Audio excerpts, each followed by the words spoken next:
News Karnataka ಫಸ್ಟ್ಗೆ ಸ್ವಾಗತ. ಇಂದಿನ ಪ್ರಮುಖ ಸುದ್ದಿಗಳು. ನಮಸ್ಕಾರ, ನಾನು ಅಪೂರ್ವ ರಾಘವೇಂದ್ರ. ಈ ದಿನದ ಕೋಲಾರ ಬ್ರೇಕಿಂಗ್ ನ್ಯೂಸ್.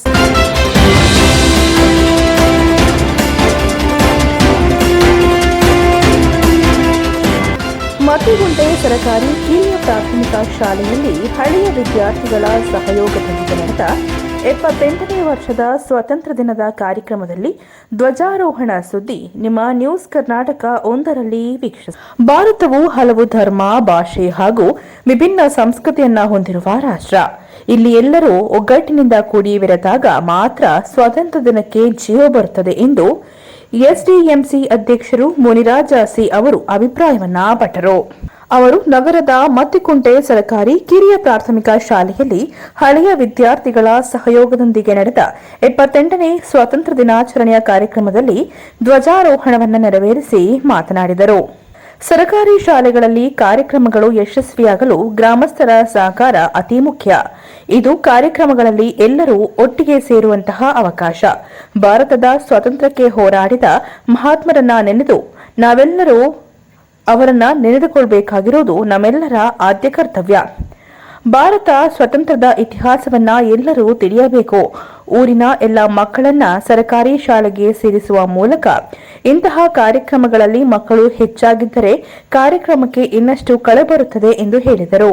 ಹಳೆಯ ವಿದ್ಯಾರ್ಥಿ ಎಂ ಹೇಮಂತ್ ಮಾತನಾಡಿ, ನಮ್ಮ ದೇಶದಲ್ಲಿ 1000 ವರ್ಷಗಳ ಹಿಂದೆಯೇ ಸ್ವಾತಂತ್ರ್ಯ ಬೇಕು ಎಂದು ಶಾಂತಿಯುತವಾಗಿ ಧ್ವನಿ ಎತ್ತಿದ್ದೆವು. ಗೌತಮ ಬುದ್ಧ ಅಸಮಾನತೆಯಿಂದ ತುಂಬಿರುವ ಈ ಸಮಾಜದಲ್ಲಿ ಸಮಾನತೆಗಾಗಿ ಹೋರಾಡಿದ ಎಲ್ಲರನ್ನ ನೆನೆಯಲೇಬೇಕು. ಈ ವಿಷಯದಲ್ಲಿ ಮಹಾತ್ಮ ಗಾಂಧಿ ಮತ್ತು ಬಾಬಾ ಸಾಹೇಬ್ ಅಂಬೇಡ್ಕರ್ ಅವರ ಪಾತ್ರ ಅಪಾರ ಎಂದು ಅಭಿಪ್ರಾಯಪಟ್ಟರು. ಮುಖ್ಯ ಶಿಕ್ಷಕ ಎನ್ ರವಿಕುಮಾರ್ ಮಾತನಾಡಿ, ಬ್ರಿಟಿಷರಿಂದ ಆಳ್ವಿಕೆಗೆ ಒಳಪಟ್ಟ ಭಾರತವು ಇಂದು ಸ್ವತಂತ್ರವನ್ನ ಪಡೆಯಲು ಅಂದು ಅನೇಕ ಮಹಾನ್ ವ್ಯಕ್ತಿಗಳ ಜೀವತ್ಯಾಗವೇ ಕಾರಣ. ಆದ್ದರಿಂದ ಅವರೆಲ್ಲರನ್ನ ಇಂದು ನಾವು ಸ್ಮರಿಸಲೇಬೇಕು ಎಂದು ಹೇಳಿದರು. ಪೋಷಕರು ತಮ್ಮ ಅಭಿಪ್ರಾಯಗಳನ್ನು ಹಂಚಿಕೊಂಡು ಕಾರ್ಯಕ್ರಮದಲ್ಲಿ ಶಾಲಾ ವಿದ್ಯಾರ್ಥಿಗಳು ಅದ್ದೂರಿಯಾಗಿ ಸಾಂಸ್ಕೃತಿಕ ಕಾರ್ಯಕ್ರಮಗಳನ್ನು ನಡೆಸಿಕೊಟ್ಟರು. ಕಾರ್ಯಕ್ರಮಗಳಲ್ಲಿ ಗ್ರಾಮದ ಮುಖಂಡರುಗಳಾದ ಮುನಿವೆಂಕಟಪ್ಪ, ಶ್ರೀನಿವಾಸ್, ದೇವರಾಜು, ಶಿವರಾಜ್, ಪವನ್ ಎಂಎಚ್, ಯತಿನ್ ರಾಜ್, ಸಹ ಶಿಕ್ಷಕ ನಲಿಕಲಿ ನಾರಾಯಣಸ್ವಾಮಿ, ಸಂಪಂಗಮ್ಮ, ಚಂದ್ರಕಲಾ, ರತ್ನಮ್ಮ ಹಾಗೂ ಗ್ರಾಮಸ್ಥರು ಈ ಕಾರ್ಯಕ್ರಮದಲ್ಲಿ ಉಪಸ್ಥಿತಿಯಲ್ಲಿದ್ದರು.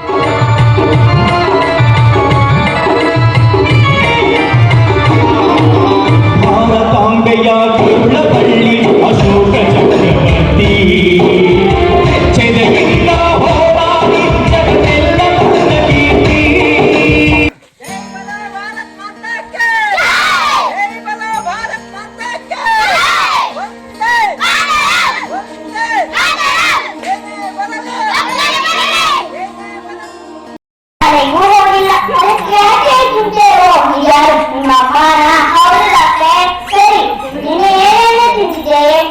ನಿನ್ನೆ ಬೆಳಗ್ಗೆ ಇಡ್ಲಿ, ಚಟ್ನಿ, ಮಧ್ಯಾಹ್ನ ಮೊಸರನ್ನ ಮತ್ತೆ ರಾತ್ರಿ ಅನ್ನ ಸಾಂಬಾರು ಊಟ ಮಾಡಿದ್ದೆ ಸರ್.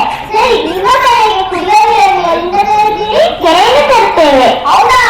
ಕೆರೆ ನೀರು ಮಲಿನವಾಗಿದ್ದರೆ ಅದು ಅನಾರೋಗ್ಯವಿಗೂ ಕಾರಣವಾಗಬಹುದು. ಅದಕ್ಕಾಗಿ ಕುಡಿಯುವ ನೀರನ್ನು ಕಾಯಿಸಿ ಆರಿಸಿ ಕುಡಿಯುವ ಅಭ್ಯಾಸ ಮಾಡಿಕೊಳ್ಳಿ. ಸರಿ ಡಾಕ್ಟರ್.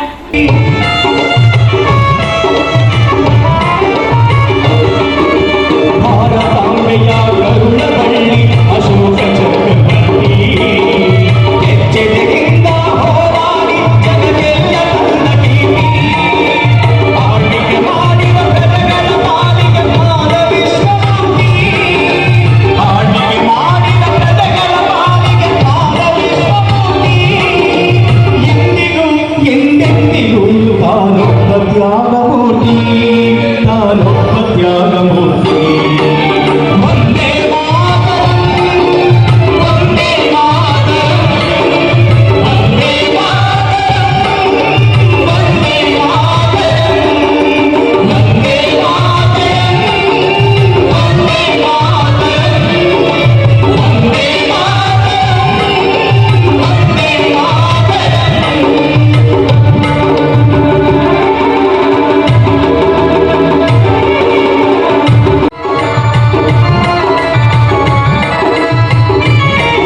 ಬೆಳಿಗ್ಗೆ ಮಧ್ಯಾಹ್ನ ಮೊಸರನ್ನ ಮತ್ತೆ ರಾತ್ರಿ ಅನ್ನ ಸಾಂಬಾರು ಊಟ ಮಾಡಿದ್ದೆ ಸರ್. ಸರಿ, ನಿಮ್ಮ ಕಡೆಗೆ ಕುಡಿಯೋ ನೀರನ್ನು ಎಲ್ಲಿಂದ ತರುತ್ತೀರಿ? ಕೆರೆಯಿಂದ ತರುತ್ತೇವೆ. ಹೌದಾ? ಕೆರೆ ನೀರು ಮಲಿನವಾಗಿರ್ತದೆ, ಅದು ಅನಾರೋಗ್ಯಕ್ಕೂ ಕಾರಣವಾಗಬಹುದು. ಅದಕ್ಕಾಗಿ ಕುಡಿಯುವ ನೀರನ್ನು ಕಾಯಿಸಿ ಆರಿಸಿ ಕುಡಿಯುವ ಅಭ್ಯಾಸ ಮಾಡಿಕೊಳ್ಳಿ. ಸರಿ ಡಾಕ್ಟರ್. ಹೋರಾಟಗಾರರಿಗೂ ದೇಶಕ್ಕಾಗಿ ಪ್ರಾಣ ಕೊಟ್ಟ ಮಹಾನ್ ನಾಯಕರಿಗೂ ಸಮಾಜ ಸುಧಾರಕರಿಗೂ ವೀರ ಮಹಿಳೆಯರಿಗೂ ಸಂವಿಧಾನ ಶಿಲ್ಪಿಗೂ ಜೈ ಬೋಲೋ ಭಾರತ್ ಮಾತಾ ಕಿ ಜೈ. ನ್ಯೂಸ್ ಕರ್ನಾಟಕ ಒಂದು ವರದಿ. ಕೋಲಾರ್ ಕಾಲೇಜು ವಿದ್ಯಾರ್ಥಿ ಹೇಮಂತ್.